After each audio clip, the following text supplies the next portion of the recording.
अस्सलामुअलैकुम। तो वेलकम है आप लोगों का एमरात चैनल में। बात आज हम करने जा रहे हैं साब ग्रिपन एयरक्राफ्ट के हवाले से। इसको पिच किया जा रहा है कुछ लैटिन अमेरिकन स्टेट्स को, जो कि डायरेक्टली या इनडायरेक्टली JF-17 थंडर की अर्जेंटीना को फ़रोख्त पर भी असरअंदाज होगा।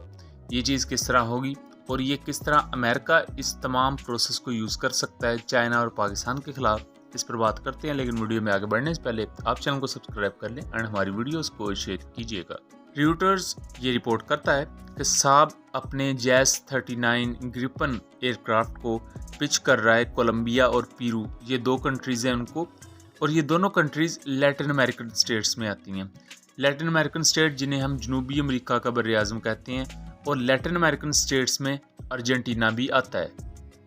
इससे पहले अप्रैल में ही अर्जेंटीना के जनरल ज़ेवियर आइजक ने यह बात वाज़ेह की थी कि वो बहुत जल्द चाइना जा रहे हैं, जहां वो JF-17 थंडर डील के हवाले से बातचीत को हतमी शक्ल देंगे और बहुत जल्द वो कॉन्ट्रैक्ट साइन करने के लिए देख रहे हैं चीज़ों को।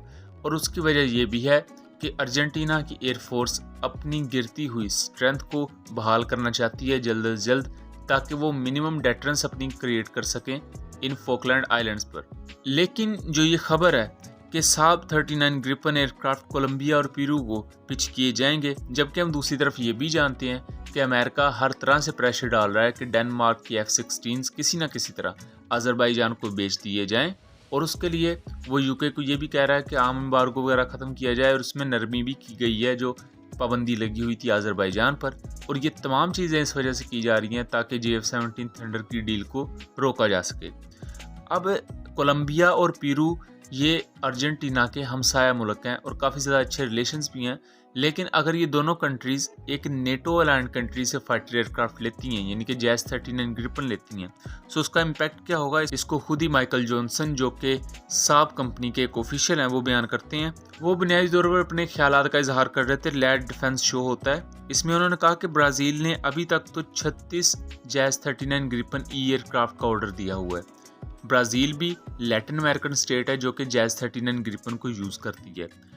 JAS-39 ग्रिपन के 36 एयरक्राफ्ट का फ़िलहाल उन्होंने ऑर्डर दिया है, जिनमें से 7 के करीब उन्हें मिले हैं फ़िलहाल, और उन्होंने कहा है कि ये ऑर्डर 40 तक जा सकता है। और उसके बाद भी ब्राज़ील मज़ीद 30 JAS-39 ग्रिपन ले सकता है, इनके टोटल 70 के करीब वो JAS-39 ग्रिपन ई एयरक्राफ्ट ले सकता है। जो JAS-39 ग्रिपन ई और F एयरक्राफ्ट हैं, ये मीडियम वेट कैटेगरी में आ जाते हैं और इनमें अमेरिकन इंजन यूज़ होता है, जिसकी टोटल थ्रस्ट 98 किलो न्यूटन है। अब इस तमाम कार्रवाई का बेसिक मकसद ये है कि कोलंबिया, पेरू जैसी कंट्रीज़ को JAS-39 ग्रिपन पिच किया जा रहा है, एंड उसी के थ्रू एक इनडायरेक्ट इम्प्रेशन अर्जेंटीना पर यह डाला जाएगा कि अगर ये दो कंट्रीज़ एक नेटो अलाइंड कंट्री से JAS-39 ग्रिपन ले रही हैं, तो फिर आपको अमेरिका के F-16 लेने में क्या मसला है।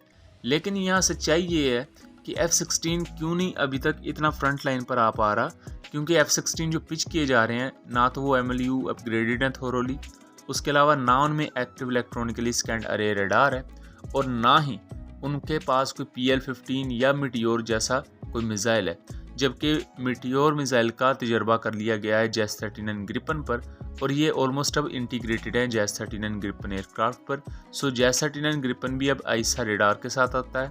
उसके अलावा उसके पास मीटियोर जैसे और आइरस जैसे शॉर्ट रेंज मिसाइल्स हैं, बट यहाँ अमेरिकन इंजन भी है, क्योंकि इससे पहले जो JAS-39 ग्रिपन के ABC वर्जन थे, ये RM-12 इंजन यूज़ करते थे, जो कि स्वीडन और इंग्लैंड ने मिलकर बनाया है। इसकी जो टोटल थ्रस्ट वो 80 किलो न्यूटन होती थी, बट बाद में इसके जो मीडियम वेट कैटेगरी के एयरक्राफ्ट है, उसमें F414 इंजन यूज़ किया जाने लगा, जो कि US बेस्ड है और US ने बनाया है, और इसकी टोटल थ्रस्ट 98 किलो न्यूटन है। अमेरिका ने यहाँ दो काम किए। एक तो इनको फॉर्मली ये कहा है कि हम आपको F-16 प्रोवाइड करेंगे रॉयल डैनिश एयरफोर्स के, यानी कि डेनमार्क के। ये इससे पहले भी इन्हें ऑफ़र दी गई थी, लेकिन अब दोबारा एक याद दहानी के तौर पर डेलीगेशन दोबारा भेजा गया। दूसरा, अमेरिका इस चीज़ की तरफ प्रेशर बनाए हुए है ब्रिटेन पर भी कि वो अपना आम एम्बार्गो ख़त्म कर दें, क्योंकि अगर बरतानिया अपना आम एम्बार्गो या हथियारों की पाबंदी अगर अर्जेंटीना पर लगाए रखेगा, तो अमेरिका कभी भी अपना असला बेचने के काबिल नहीं होगा। लेजिस्लेटिवली अपना असला बेचने के लिए रास्ता हमवार किया जा रहा है, और अमेरिका ये चीज़ का प्रेशर बना रहा है बरतानिया पर कि आप ये आम एम्बार्गो हटा दें वरना चाइना और पाकिस्तान अपना JF-17 बेच देंगे अर्जेंटीना को और ये डिप्लोमेटिकली बहुत बड़ी हार होगी। बेसिकली 4 एयरक्राफ्ट थे जिनमें अर्जेंटीना काफ़ी ज़्यादा दिलचस्पी का इजहार कर रहा था। एक MiG-35 था, JF-17 ब्लॉक 3 था, तेजस MK-1A था और F-16 था। लेकिन अब जो रिसेंट रिपोर्ट्स इमर्ज हो रही हैं उससे सिर्फ 2 फाइटर एयरक्राफ्ट इस वक्त आपस में कम्पीट कर रहे हैं। वो हैं JF-17 ब्लॉक 3 और F-16, यानी कि MiG-35 और तेजस ऑलमोस्ट एक्सक्लूड हो चुके हैं। यहाँ देखा जाए तो 2 बड़ी सुपर पावर्स ऑलमोस्ट आमने सामने हैं और अर्जेंटीना को क्यों अपने वेपन सेल करना चाहते हैं उसके पीछे बहुत बड़ी रीज़न है, कोई छोटी मोटी रीज़न नहीं है। आप जानते हैं कि पूरी दुनिया में अमेरिका अपनी मिलिट्री बेसिस बनाता है ताकि उसके खिलाफ जो भी कंट्री उठे उस पर वो प्रेशर बिल्डअप कर सके। अगर हम देखें तो पूरे के पूरे मिडल ईस्ट में, पूरे के पूरे यूरोप में और पैसिफिक के रीजन में जहां बहरुल काहिल समुंदर है वहां भी अमेरिका की मिलिट्री बेसिस मौजूद है। अब सेम काम ये चाइना भी करने जा रहा है। चाइना ने मार्च में ईरान और सऊदी अरेबिया की आपस में सुलह करवा दी। आहिस्ता आहिस्ता चाइना वहाँ अपनी इकोनॉमी और डिफेंस के थ्रू वहाँ बहुत बड़ा एक स्टेक होल्डर बनकर सामने आ रहा है। दूसरी तरफ चाइना लैटिन अमेरिकन स्टेट्स में अपना इन्फ्लुएंस कायम कर रहा है। लैटिन अमेरिकन स्टेट्स जिन्हें हम जनूबी अमरीकी बर्रे आज़म कहते हैं, इन्हें लैटिन अमेरिकन स्टेट्स भी कहा जाता है। यहाँ अमेरिका मुख्तलिफ जो कंट्रीज़ हैं जिनमें अर्जेंटीना सरे फहरिस्त है, चाइना अब यहाँ अपना मिलिट्री इंफ्रास्ट्रक्चर, अपनी इकोनॉमिक चीज़ों को लेकर और जो लॉन्ग रूट है CPEC और दूसरी इस तरह की चीज़ों का, उन्हें यहाँ तक लेकर आ रहा है ताकि CPEC को यूज़ करते हुए समुद्र के थ्रू जो तिजारत अफ्रीका तक जानी है, अब अफ्रीका से उसे एक्सटेंड करके नाइजीरिया जैसे कंट्रीज़ को यूज़ करते हुए उसे लैटिन अमेरिकन स्टेट्स तक लेकर जाया जाए ताकि चाइना अटलांटिक ओशन में भी अपनी बेसिस इसी तरह खुफिया तौर पे बना सके। अब ये कोई एक ही दिन में या कुछ एक ही साल में सब नहीं होने वाला। इसके लिए पहले आपको बुनियाद चाहिए अमेरिका के खिलाफ खड़ा होने के लिए। अगर चाइना को एक बड़ी ताकत बनकर सामने आना है तो उन्हें वैसे ही अपनी मिलिट्री बेसिस और अपनी इंफ्रास्ट्रक्चर को कायम करना होगा दुनिया के मुख्तलिफ एरियाज़ में, जैसे अमेरिका ने किया था। अब उसके लिए अफ्रीका में काफ़ी हद तक ये चाइना काम कर चुका है। हमारी पाकिस्तान की ग्वादर बंदरगाह है, वहाँ जारी बात है हम चाइना के साथ कोऑपरेट कर रहे हैं और CPEC बन रहा है। दूसरी तरफ नाइजीरिया है और मुख्तलिफ अफ्रीकन कंट्रीज़ हैं। अब यहाँ लैटिन अमेरिकन स्टेट्स बहुत ज़्यादा अहमियत की हामिल है क्योंकि इससे पाकिस्तान और चाइना दोनों को ही फ़ायदा हो रहा है। पाकिस्तान और चाइना ने JF-17 की मार्केटिंग के लिए अलग-अलग टीम्स बनाई हुई हैं। अगर मौजूदा सूरत हाल को देखा जाए तो आज़रबाईजान और इराक के साथ जो JF-17 की प्रोक्योरमेंट के बारे में चीज़ें चल रही हैं वो पाकिस्तान लेकर चल रहा है। पाकिस्तानी डेलीगेशन वहाँ जाते हैं या उनके डेलीगेशन पाकिस्तान एयरोनॉटिकल कॉम्प्लेक्स में आते हैं। जबकि अर्जेंटीना के साथ जो बात चल रही है वो चाइना लेकर आगे बढ़ रहा है क्योंकि अर्जेंटीना के साथ जो मामला आता है वहाँ डायरेक्टली अमेरिका मद्दे मुकाबला आता है। अगर पाकिस्तान अर्जेंटीना की डील को लीड करेगा तो पाकिस्तान की उतनी स्ट्रेटजिक डेप्थ नहीं है जितनी चाइना की है। ये चीज़ हमें समझनी होगी और ये एक स्मार्ट मूव है। जैसा कि इराक या आज़रबाईजान है तो इन दोनों कंट्रीज़ का ज़्यादा करीबी जो मुल्क है वो पाकिस्तान है, ना कि चाइना। सो वो पाकिस्तान के साथ बात करने में ज़्यादा कंफर्टेबल होंगे बजाय कि वो चाइना के साथ इस डील को लेकर चलें। सेम एज़ जब नाइजीरिया ने बात की तो नाइजीरिया पहले भी गिड्स की कुछ इक्विपमेंट्स यूज़ करता था, सो ज़्यादातर बात पाकिस्तान ने ही की। जबकि म्यांमार और अर्जेंटीना के साथ जो डील है वो चाइना आगे लेकर चला। सो इसे चाइना बेचे या पाकिस्तान बेचे, इसका जो बेसिक रेवेन्यू है वो दोनों कंट्रीज़ के लिए जाता है, यानी कि पाकिस्तान और चाइना के लिए।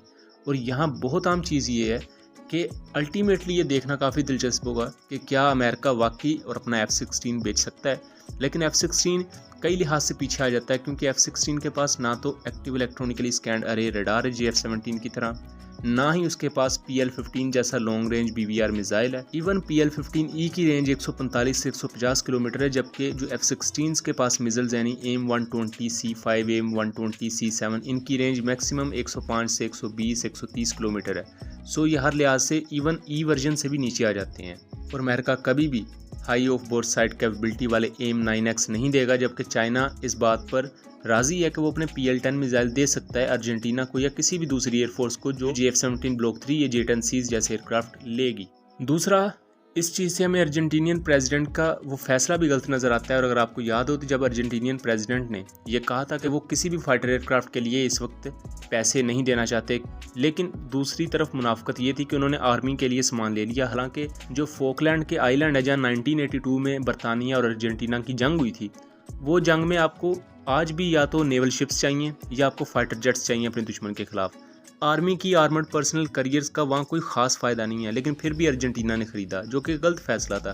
बहरहाल मैं यहाँ थोड़ा सा आपको बताता चलूँ कि जो फोकलैंड आइलैंड है वहाँ अभी भी ब्रिटेन की नेवल शिप्स मौजूद होती हैं और अर्जेंटीना में फ़िलहाल इतनी डेटरेंस नहीं है कि वो इनको काउंटर कर सके, लेकिन एटलीस्ट GF-17 या F-16 लेने के बाद उनके पास थोड़ी बहुत तो वो डेटरेंस आ ही जाएगी कि वो थोड़ा सा चैलेंज कर सकें ब्रिटेन की नेवी को। लेकिन अगर F-16 ले लेंगे तो फिर वो अमेरिका की मर्ज़ी के ख़िलाफ़ नहीं चल पाएंगे और अमेरिका उन्हें कभी भी इंग्लैंड के ख़िलाफ़ जाने की इजाज़त नहीं देगा। लेकिन अगर वो GF-17 लेते हैं तो चाइनीज़ हमायत उन्हें हासिल होगी और कल को चाइना इन फोकलैंड आइलैंड पर उनकी सोवरेनिटी को बहाल करने में मदद दे सकता है। बहरहाल ये आज एनालिसिस था। उम्मीद करता हूँ चीज़ें क्लियर रही होंगी। मिलेंगे अगली वीडियो में, तब तक के लिए अल्लाह हाफिज़।